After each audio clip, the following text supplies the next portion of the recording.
왕관은 한 사람을 가장 높은 자리에 올려놓지만 동시에 가장 외로운 방 안에 가두기도 합니다. 수많은 사람 앞에서는 미소를 지었지만 문이 닫힌 뒤 찰스 국왕의 얼굴에서 무언가가 조금씩 사라지고 있었다는 이야기가 퍼지기 시작했습니다. 처음에는 나이와 치료의 피로 때문이라고 여겨졌습니다. 그러나 직원들이 기억한 것은 단순한 피곤함이 아니었습니다. 짧아진 대답, 멈춰버린 시선, 회의가 끝난 뒤에도 홀로 의자에 남아있던 한 남자. 그 침묵은 말보다 더 큰 비명을 품고 있었습니다. 그리고 어느 아침, 클래런스 하우스의 닫힌 문 안에서 누군가 오랫동안 참아온 분노를 터뜨렸다는 주장이 등장했습니다. 그날 이후 비밀 파일 하나가 켄싱턴 궁으로 향했고 아들이었던 윌리엄은 미래의 국왕처럼 움직이기 시작했습니다. 하지만 이 이야기는 단순한 부부 갈등이 아닙니다. 사랑을 지키려다 자신을 잃어버린 왕, 침묵을 깨뜨린 직원들, 그리고 왕실의 미래를 선택해야 했던 아들에 관한 이야기입니다. 과연 궁전 안에서 무너진 것은 한 부부였을까요? 아니면 왕관 그 자체였을까요? 사람들은 왕의 얼굴을 오래 바라보지 않습니다. 왕관과 제복, 의식과 박수에 시선을 빼앗기기 때문입니다. 그러나 찰스 3세의 곁에서 오랫동안 일한 사람들은 어느 순간부터 그의 표정이 달라졌다고 기억했습니다. 웃고 있어도 눈빛은 멀리 있었고 질문을 받아도 대답은 짧아졌습니다. 행사가 끝나기 전 자리를 뜨는 날이 늘었고 회의가 끝난 뒤에도 그는 한동안 혼자 의자에 남아 있었다고 합니다. 처음에는 모두 같은 이유를 떠올렸습니다. 고령의 국왕이 암 치료와 끝없는 공식 일정을 견디고 있었기 때문입니다. 평생 왕위를 기다린 남자는 즉위하자마자 어머니의 죽음을 감당해야 했고 왕실을 떠난 둘째 아들과의 균열, 줄어든 가족 구성원들의 몫까지 떠안아야 했습니다. 치료실에서는 한 명의 환자였지만 문을 나서는 순간 다시 국가의 얼굴이 되어야 했습니다. 왕이 된다는 것은 권력을 얻는 일이 아니라 누구에게도 피곤하다고 말할 수 없는 사람이 되는 것인지도 모릅니다. 하지만 직원들이 느낀 불안은 단순한 피로와는 달랐습니다. 어느 날 찰스는 예정된 회의를 20분도 채우지 못한 채 나갔고 뒤늦게 서재에서 발견됐습니다.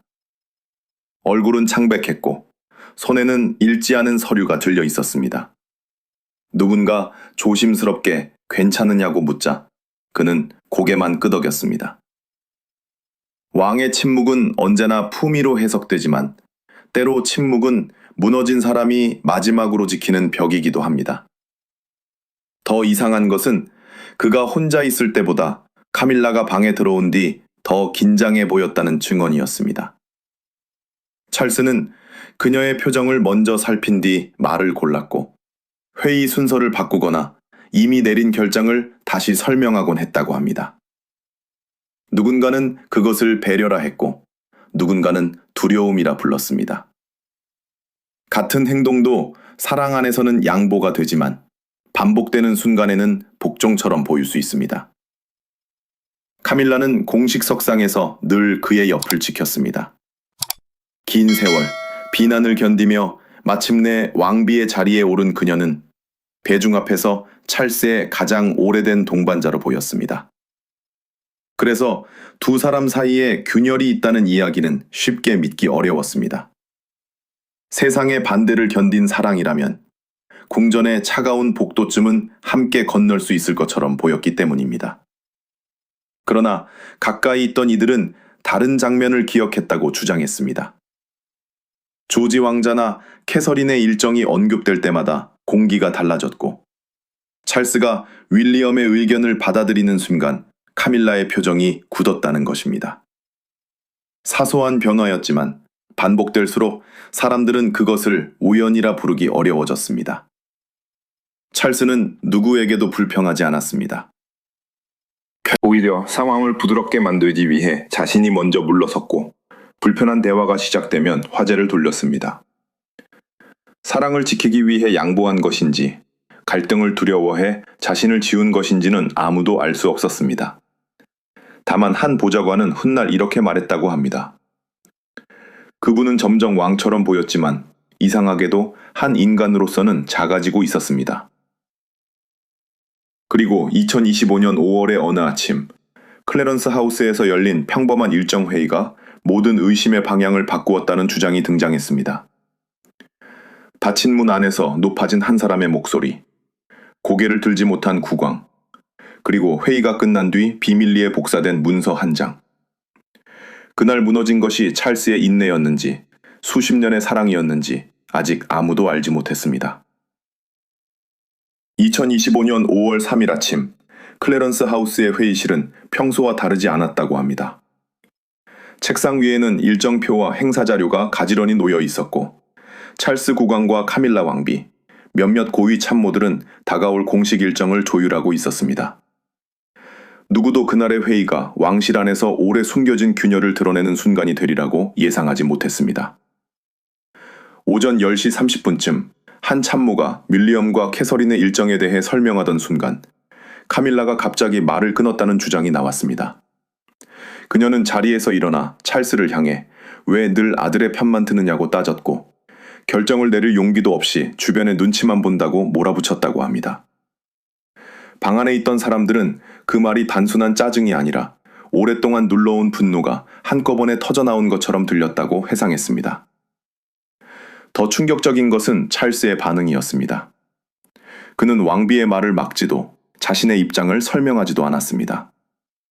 그저 고개를 숙인 채 손가락으로 서류 모서리를 만지작거렸다고 합니다.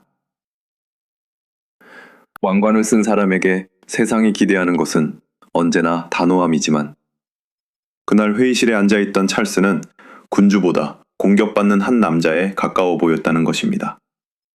직원들은 시선을 피했습니다. 누군가는 아무 내용도 없는 종이에 계속 메모하는 척했고 말을 하던 일정 담당자는 문장 중간에서 멈췄습니다. 가장 높은 자리에 있는 사람이 무너지는 순간 가장 낮은 자리에 있는 사람들은 아무것도 할 수 없습니다. 침묵은 충성이 아니라 두려움이 되고 예의는 때로 비겁함을 가리는 얇은 천이 됩니다. 그 방에 있던 누구도 소리치지 않았지만 모두가 무언가 돌이킬 수 없는 선을 넘었다는 사실만은 느꼈다고 합니다. 카밀라는 찰스가 윌리엄의 뜻에 끌려다니고 있으며 자신을 왕실의 중심에서 밀어내고 있다고 비난했다는 이야기도 전해졌습니다. 특히 조지 왕자와 캐서린의 이름이 나오자 목소리가 더 날카로워졌다고 합니다. 만약 이 주장이 사실이라면 그 분노는 부부 사이의 서운함을 넘어 다음 세대에게 권력이 이동하고 있다는 불안에서 비롯됐을 가능성이 있습니다. 세상의 반대를 견디며 함께 왕궁에 들어온 두 사람은 한때 누구보다 단단해 보였습니다. 하지만 사랑이 오래됐다고 해서 상처까지 오래 견딜 수 있는 것은 아닙니다. 함께 버틴 시간이 길수록 서로에게 쌓인 빚도 깊어지고 가장 가까운 사람만이 가장 잔인한 말을 고를 수 있습니다. 회의가 끝나자 카밀라는 먼저 방을 나갔다고 합니다. 직원들이 서류를 정리하며 하나둘 자리를 뜨는 동안 찰스는 그대로 앉아 있었습니다. 얼굴에서 핏기가 사라졌고 어깨는 눈에 띄게 내려앉아 있었습니다. 그를 위로하려는 사람은 없었습니다. 왕에게 손을 내미는 일은 때로 규정을 어기는 것보다 더 어려웠기 때문입니다. 그런데 한 참모는 그 장로는 죄하지 않았습니다. 그는 공식 보고 절차를 따르지 않았고 상관에게도 먼저 알리지 않았습니다. 대신 회의 시간과 참석자, 발언 내용을 정리하기 시작했습니다. 그리고 그날 밤 왕실의 지휘 체계를 모두 건너뛴 하나의 파일이 켄싱턴 궁으로 향했습니다. 그 파일을 받은 사람은 남편도 부광도 아닌 아들 윌리엄이었습니다. 그날 밤 켄싱턴 궁의 불은 평소보다 오래 꺼지지 않았다고 합니다. 윌리엄의 개인 사무실로 전달된 봉투 안에는 단순한 보고서가 아니라 누군가 왕실의 침묵을 깨기 위해 모아둔 기록들이 들어있었다는 주장이 나왔습니다. 회의가 시작된 시간, 카밀라가 자리에서 일어난 순간 찰스가 끝내 고개를 들지 못했던 장면까지 분단위로 정리돼 있었습니다. 파일에는 7명의 참석자 명단과 각자의 진술, 그리고 당시 상황을 담았다고 알려진 음성 자료가 포함돼 있었다고 합니다. 사실이라면 이것은 걱정스러운 직원이 남긴 메모가 아니었습니다. 누군가는 그날의 일을 개인적인 부부싸움이 아니라 국왕의 존엄과 왕실의 질서를 흔든 사건으로 판단한 것입니다. 더 놀라운 것은 그 사람이 정상적인 보고 체계를 믿지 않았다는 점입니다. 가장 안전해야 할 궁전 안에서 진실은 오히려 가장 높은 문을 몰래 두드려야 했습니다. 윌리엄은 파일을 읽으며 즉시 화를 터뜨리지 않았다고 합니다. 그는 한 문장을 읽고 멈췄고 다시 처음으로 돌아가 시간과 증언을 대조했습니다. 감정은 뜨거웠지만 행동은 차가웠습니다. 분노한 아들은 문을 박차고 나가지만 왕이 될 사람은 먼저 증거가 무너지지 않도록 붙잡습니다. 그에게 카밀라는 단순한 계모가 아니었습니다.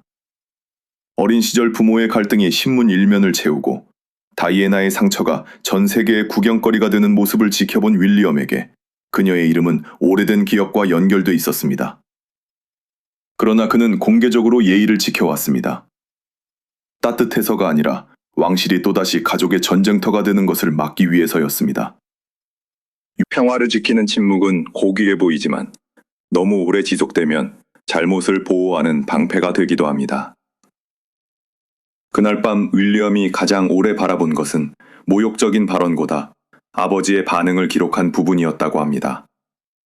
창백해진 얼굴, 내려앉은 어깨, 회의가 끝난 뒤에도 움직이지 못한 모습. 한 측근은 훗날 이렇게 전했습니다. 그는 국왕이 공격당했다고 생각한 것이 아니라 한 남자가 가장 가까운 사람에게 무너지고 있다고 느꼈습니다. 다음 날 아침 윌리엄은 몇 명의 직원을 비공개로 불렀습니다. 그는 누가 옳은지 묻지 않았고 무엇을 느꼈는지도 요구하지 않았습니다. 누가 어떤 위치에 있었는지, 정확히 어떤 말을 들었는지, 이전에도 비슷한 일이 있었는지만 확인했습니다. 질문은 짧았고 표정은 흔들리지 않았습니다. 이미 복수를 결심한 사람처럼 보인 것이 아니라 하나의 패턴이 존재하는지 찾는 사람처럼 보였습니다. 그리고 첫 번째 면담이 끝나기도 전에 예상하지 못한 일이 벌어졌습니다. 클래런스 하우스뿐 아니라 세인트 제임스 궁과 하이그로브에서 일했던 사람들이 연락을 보내기 시작한 것입니다. 오랫동안 말하지 못했던 장면, 무시했던 말, 우연이라 넘겼던 분노가 하나씩 다시 떠올랐습니다. 침묵은 혼자일 때 간단하지만 누군가 먼저 입을 여는 순간 가장 빠르게 무너집니다.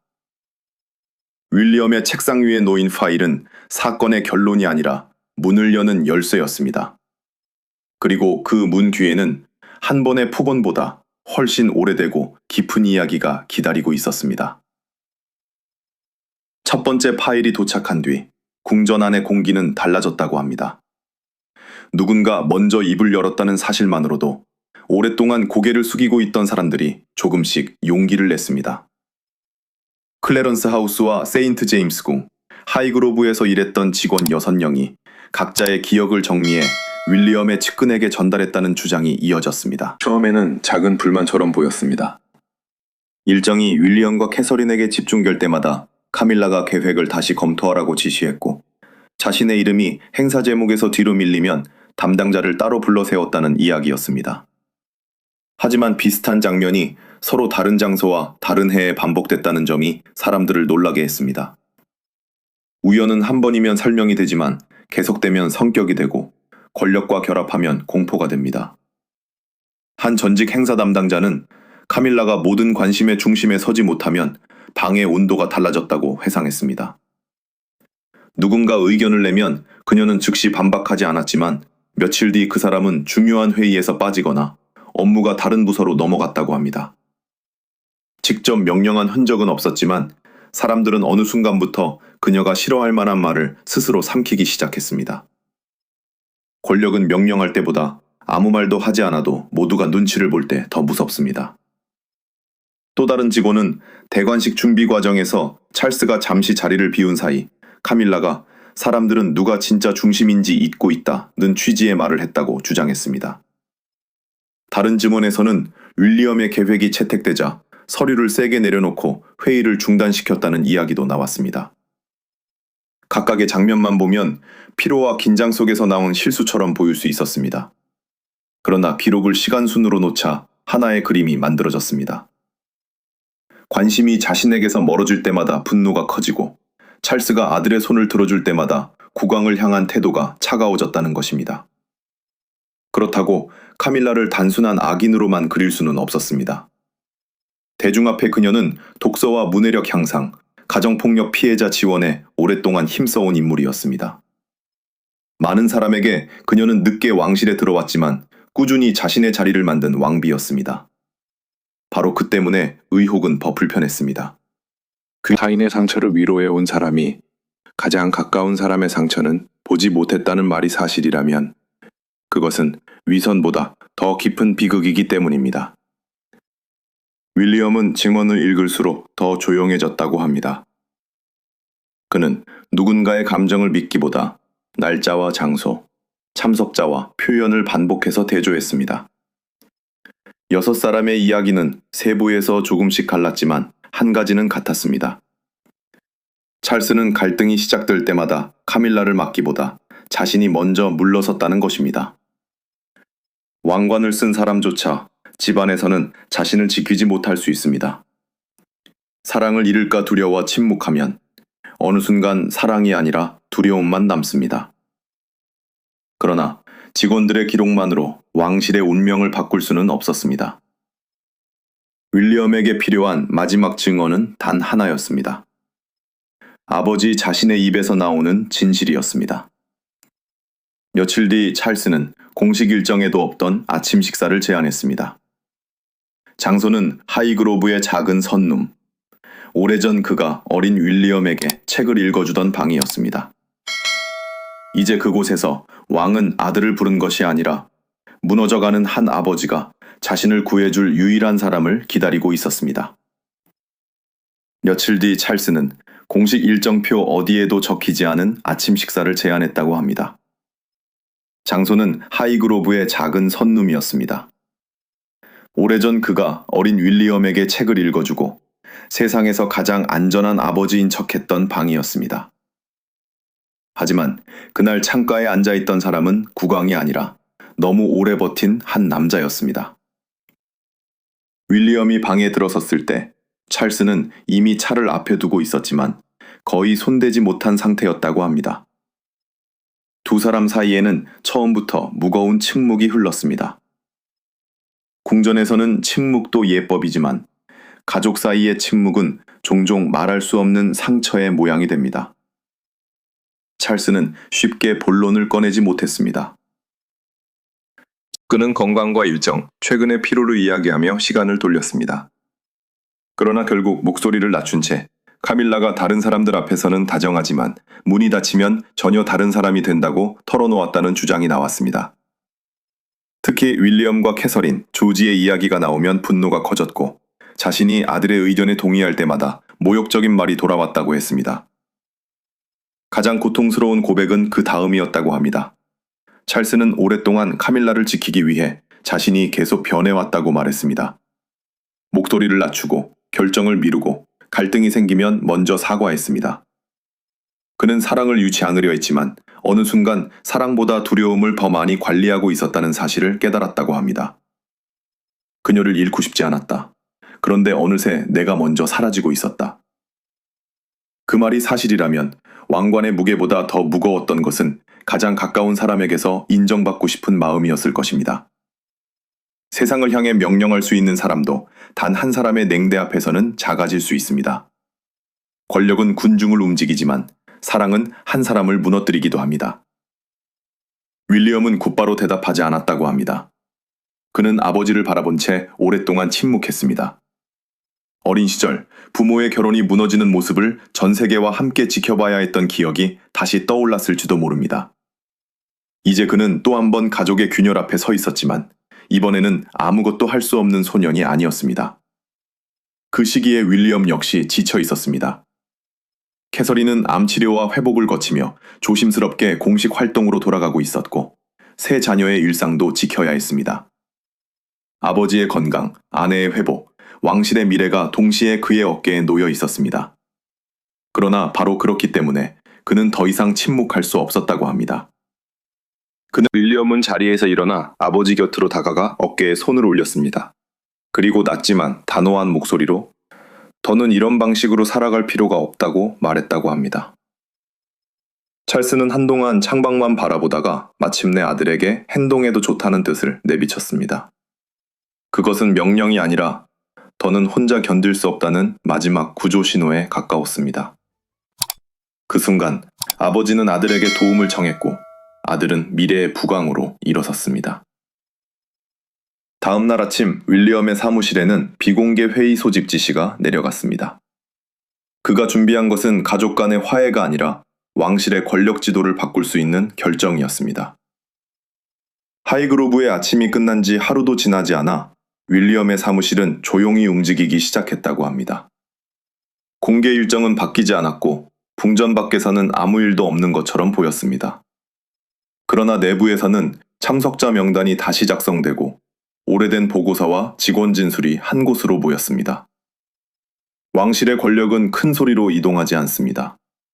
문이 닫히고 이름이 빠지고 초대장이 더 이상 도착하지 않을 때 비로소 사람들은 자신이 중심에서 밀려났다는 사실을 깨닫습니다. 비공개 회의에 들어선 윌리엄은 감정적인 호소를 하지 않았다고 합니다. 그는 회의실 폭언설, 6명의 추가 진술, 찰스의 고백을 차례로 제시하며 이것이 한 번의 부부싸움이 아니라 국왕의 판단과 건강, 왕실의 안정에 영향을 줄 수 있는 문제라고 주장했습니다. 한 참석자는 그날의 윌리엄이 아들이 아니라 이미 왕처럼 보였다고 회상했습니다. 그는 허락을 구하지 않았고 무엇을 해야 하는지 알고 있는 사람처럼 말했습니다. 곧 카밀라의 공식 일정과 회의 참석 권한을 단계적으로 줄이는 방안이 논의됐다는 이야기가 퍼졌습니다. 금국왕 옆의 의전성은 앤공주가 대신하고 후원단체는 캐서린과 다른 왕실 구성원들에게 넘기며 독립적으로 움직이던 보좌진도 축소한다는 내용이었습니다. 카밀라는 여전히 법적으로 왕비였지만 실제 영향력은 하나씩 잘려나가는 구조였습니다. 왕관을 빼앗지 않고도 사람을 지울 수 있다는 사실이 가장 잔인했습니다. 그날 저녁 윌리엄의 비서가 클래런스 하우스에 봉투를 전달했다는 주장도 나왔습니다. 카밀라는 봉투를 열지 않은 채 그들에게 만족은 주지 않겠다고 말했다고 합니다. 그러나 거절한다고 결정이 사라지는 것은 아니었습니다. 며칠 뒤 그녀의 일정은 잇따라 취소됐고 직원 수와 경호 인력도 줄었다는 소문이 이어졌습니다. 궁전의 복도는 그대로였지만 그녀를 향해 열리던 문들은 하나씩 닫히고 있었습니다. 카밀라는 찰스에게 자신을 지워버리도록 내버려 두지 말아달라고 호소했다고 합니다. 오랜 세월 세상의 비난을 함께 견뎌온 사람에게 보내는 마지막 부탁이었습니다. 하지만 찰스는 더 이상 자신이 그녀를 보호할 수 없다고 답했다는 이야기가 전해졌습니다. 사랑은 때로 모든 죄를 덮어주지만 너무 오래 덮어두면 결국 사랑까지 썩게 만듭니다. 이어 찰스가 일상적인 왕실 운영을 윌리엄에게 넘기기로 했다는 주장까지 등장했습니다. 건강과 가족 갈등으로 지친 국왕이 왕위는 유지하되 실무에서 물러나고 윌리엄과 캐서린이 새로운 중심이 된다는 이야기였습니다. 사람들은 이것을 왕실의 조용한 세대 교체라 불렀고 카밀라의 시대가 끝났다고 단정했습니다. 그러나 너무 완벽한 이야기는 오히려 의심을 부릅니다. 공식 기록 속 카밀라는 여전히 왕비였고 찰스와 함께 공개 행사에 모습을 드러냈습니다. 윌리엄이 단독으로 왕비의 모든 권한을 박탈했다는 제도적 근거도 확인되지 않았습니다. 그렇다면 궁전 안의 숙청은 실제 사건이었을까요? 아니면 사람들이 보고 싶어 했던 결말이었을까요? 사실과 소문이 충돌한 순간 이야기의 중심은 카밀라의 몰락에서 대중의 욕망으로 옮겨봤습니다. 그리고 그 욕망의 가장 깊은 곳에는 아직도 한 여자의 이름이 남아 있었습니다. 다이애나였습니다. 카밀라가 모든 영향력을 잃고 찰스가 홀로 남았다는 이야기가 퍼지자 사람들은 사실보다 먼저 오래된 기억을 꺼내들었습니다. 그 기억의 중심에는 다이애나가 있었습니다. 한때 궁전 안에서 외로움을 견뎌야 했던 여인, 사랑받지 못한다는 고백을 세상 앞에 남긴 왕세자비. 대중은 이번에는 찰스가 같은 고립을 겪고 있다고 믿기 시작했습니다. 누군가는 그것을 운명의 복수라 불렀고, 누군가는 너무 늦게 찾아온 정이라고 말했습니다. 과거 한 사람의 마음을 무너뜨린 남자가 이제 자신이 지키려 했던 사랑 때문에 무너지고 있다는 서사는 잔인할 만큼 완벽했습니다. 사람들은 증거를 확인하기보다 결말에 감정을 맡겼습니다. 사실은 복잡하지만 응징의 이야기는 언제나 이해하기 쉽기 때문입니다. 사람들은 진실보다 균형이 맞는 결말을 사랑하고, 왕실의 역사는 그런 욕망을 먹고 더 극적인 전설로 바뀌곤 합니다. 윌리엄이 방송 인터뷰에서 아버지가 혼자 지내며 더 편안해 보인다는 취지의 말을 했다는 주장도 불길에 기름을 부었습니다. 그 말이 실제로 부부의 별거를 뜻했는지, 단지 건강 회복을 설명한 것인지는 확인되지 않았습니다. 하지만 언론은 왕실 저택의 차량, 행사장의 좌석 간격, 사진 속 시선까지 관계의 증거처럼 분석했습니다.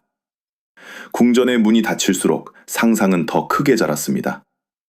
침묵은 해명을 피하는 방패였지만 동시에 어떤 이야기라도 들어갈 수 있는 빈자리였습니다. 그 사이 윌리엄과 캐서린은 왕실의 미래를 상징하는 인물로 더욱 주목받았습니다. 아버지와 아내의 투병을 곁에서 지켜본 윌리엄은 변화와 안정이라는 두 기대를 동시에 짊어졌고, 캐서린은 자신의 회복 과정 속에서도 조심스럽게 공무로 돌아왔습니다. 대중은 아직 오지 않은 시대를 두 사람의 얼굴에서 미리 보고 싶어 했습니다. 앤 공주의 흔들림 없는 활동까지 더해지자 사람들은 왕실이 이미 새로운 중심을 만들고 있다고 해석했습니다. 그러나 기대가 커졌다고 해서 카밀라가 실제로 추방됐다는 뜻은 아닙니다. 공식 기록에서 그녀는 여전히 왕비였고, 찰스 역시 국왕으로서 활동을 이어갔습니다. 윌리엄이 비밀 회의를 통해 왕실을 장악했다는 확실한 증거도 공개되지 않았습니다. 그렇다면 이 거대한 이야기는 거짓으로만 끝나는 것일까요? 오히려 더 중요한 진실은 따로 있습니다. 수많은 사람이 이 이야기를 믿을 준비가 되어 있었다는 사실입니다. 카밀라에게 남은 다이애나 시대의 불신, 찰스의 건강에 대한 우려, 윌리엄과 캐서린에게 쏠린 기대가 하나로 합쳐지자 확인되지 않은 소문은 사람들이 바라던 역사처럼 변했습니다. 왕실은 법과 전통으로 유지되지만 군주의 권위는 결국 사람들의 믿음 위에 서 있습니다. 직책을 잃지 않아도 신뢰를 잃으면 이미 권력의 일부는 사라집니다. 어쩌면 카밀라가 빼앗겼다는 것은 공식 권한이 아니라 오랜 세월 어렵게 얻었던 대중의 관용이었는지도 모릅니다. 찰스가 궁전 안에서 실제로 무엇을 견뎠는지는 아직 알 수 없습니다. 다만 한 가지는 분명합니다. 사람들은 현재의 왕보다 미래의 왕을 바라보기 시작했고, 닫힌 문 뒤의 진실보다 자신들이 믿고 싶은 결말을 먼저 선택했습니다. 왕관을 흔든 것은 비밀 명령이 아니라 다시 깨어난 기억과 사라진 신뢰였는지도 모릅니다.